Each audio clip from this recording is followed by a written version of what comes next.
For our final guest this morning on Wake Up Nigeria, we have multiple award-winning filmmaker, prolific writer, producer, and director, Best Okoduwa. Now, he is the Chief Creative Officer at Savvy Minas Nigeria, a social enterprise focused on creating effective and sustainable solutions to social problems in Nigeria and Africa using film. Now, he currently has over, wait for it, over 50 titles to his credits. I dare say about 70 even. It's so good to have you in the studio with us. Thank you. I didn't mention the fact that he's also an actor, but of course you do that, right? Thank you so much. Okay, so Best. Wow, there's a lot to your name. So which one came first? Was it acting or was it production? Or, because as a filmmaker, I know it's all encompassing. Acting, directing, filmmaking. Which one came first? Matter of fact, I joke a lot about the fact that I started as an actor, but I failed, so I ran. You know, I mean, I like that honesty. Yeah, amongst my friends and, you know, even my crew, I tend to like, you know, joke with that a lot because I actually did started out as an actor, and that's way back, say, sometimes in the 2000s, and just didn't work out. I don't know what... Is this you on screen that didn't work out, or you just weren't feeling... That's exactly where I'm coming to. So I don't know who and what to attribute that failure to, but there was a failure. There was just a failure. Yeah, and coincidentally at the time, I started falling in love with the whole technicality behind the scene, and I think at the time was when I saw a particular title for the first time, not the one that we all saw and liked, El Mariachi. And I was fascinated. So I don't know what drew me to reading about that particular project, and I just felt like, okay, so I want to really be like this guy. And the guy at the time, his name was Robert Rodriguez. He's a renowned Hollywood film director.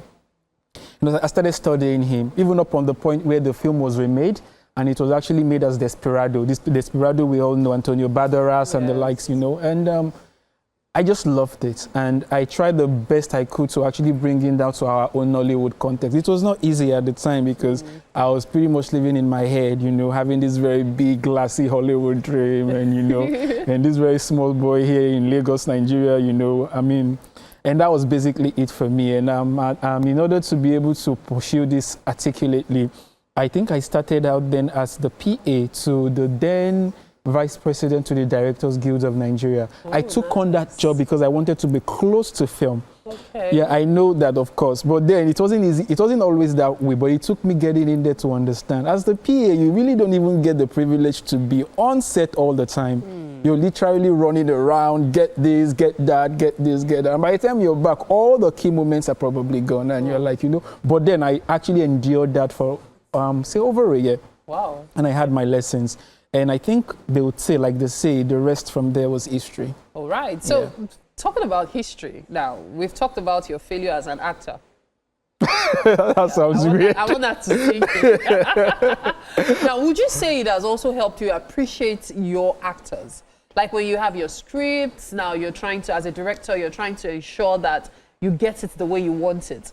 Would you say your experience as an actor has also helped you have a bit more empathy or understanding? Or would you say, oh, they are professionals, they should know better? I think I forgot at the time because, of course, there wasn't even so much to remember being a failed young actor. But then this particular emotion came back afresh, came back renewed recently because, I mean, in the week of 2024, I dusted my acting books and I decided I was going back on screen. You did? Okay, go on. Resurrected the acting career, you know.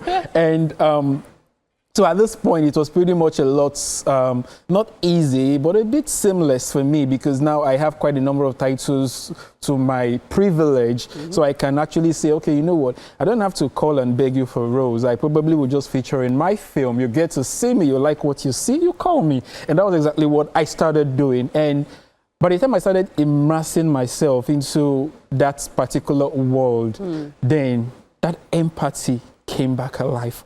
I started understanding perspectives now from the actor's eyes because, you know, as a film director, and of course, one who to a large extent is very, very, very, very finicky and try to attain as much perfection as possible.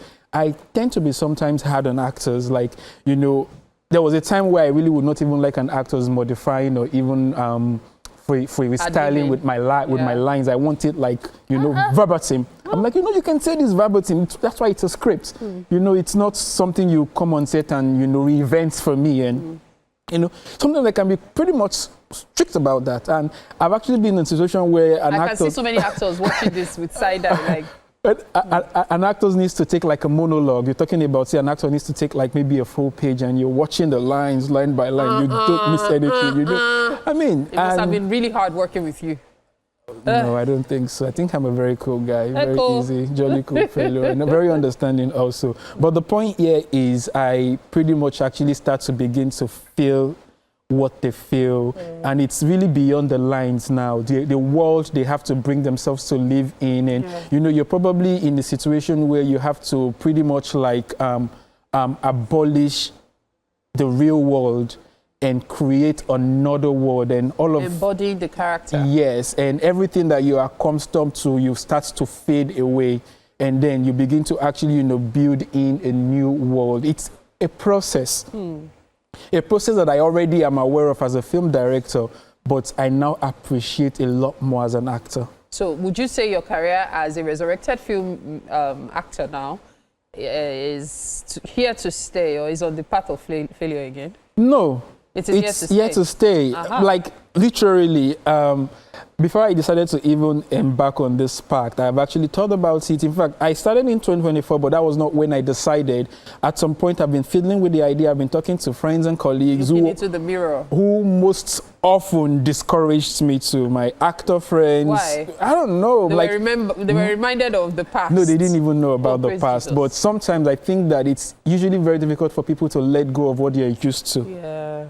They want to just keep seeing you the exact same way they're seeing you. A lot of the time it comes in the way and form of phobia. Maybe I probably would not appreciate this new direction or this new you. I am scared I'm actually losing what I love and all that. But at the end of the day, it's actually about me. I have the decision to make. I am the one that know exactly where I'm headed, where I want to be at, and why I want to do what I want to do. So it was a decision that was tough. But I knew at the time that once I decide to embark on this, there is no going back. Because apart from the fact that I want to live my dreams and conscience, I also would not want to give room for some fellows to say, oh, but we said it. But we told you. True. Yeah, you know, but no, that's never going to happen. So to answer your question, I'm here to stay. So let's talk about your creative process as a director and a producer. What informs it? How do you go through that process? Is there a ritual? Because I know for some actors and then filmmakers in general, there's a ritualistic process to them being able to do what they do. Is yours just seamless, like you get it as a producer, as a director, you just get into the grind, or there's certain things that must happen? Yeah, a lot of the time, especially if you are an intentional filmmaker, because like I said to a lot of people, young bees especially, I said to them, like, would you believe if I say to you that I still get nervous before every project?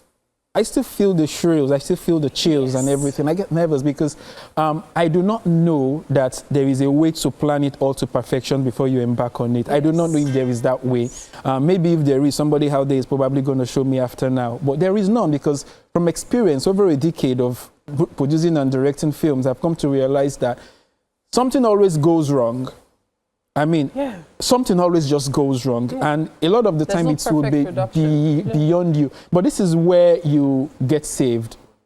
All of the time that you've taken to actually plan and also forecast what may go wrong. Because when you do this for so long, you will now have an idea of the things that can possibly go wrong.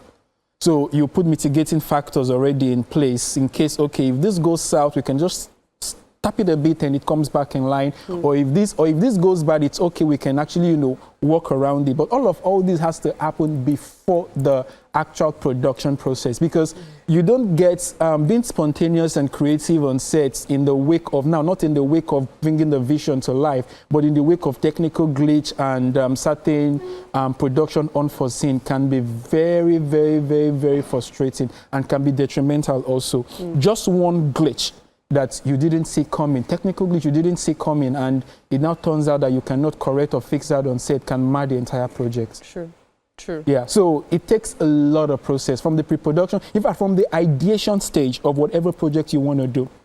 And for me in particular, I have actually had the background from time immemorial. I am more passionate about social issues. So most of the projects that I conceive from ideation stage are usually geared or targeted towards spotlighting the social menace and creating possible solutions. Yes, so that's what Savvy Media does. Yeah, so that for me is big deal. So with an idea like that, it's not something you just sit back and you just tell everybody, okay, just put it together. You guys ready? Okay, let's go and shoot. No, you cannot do that.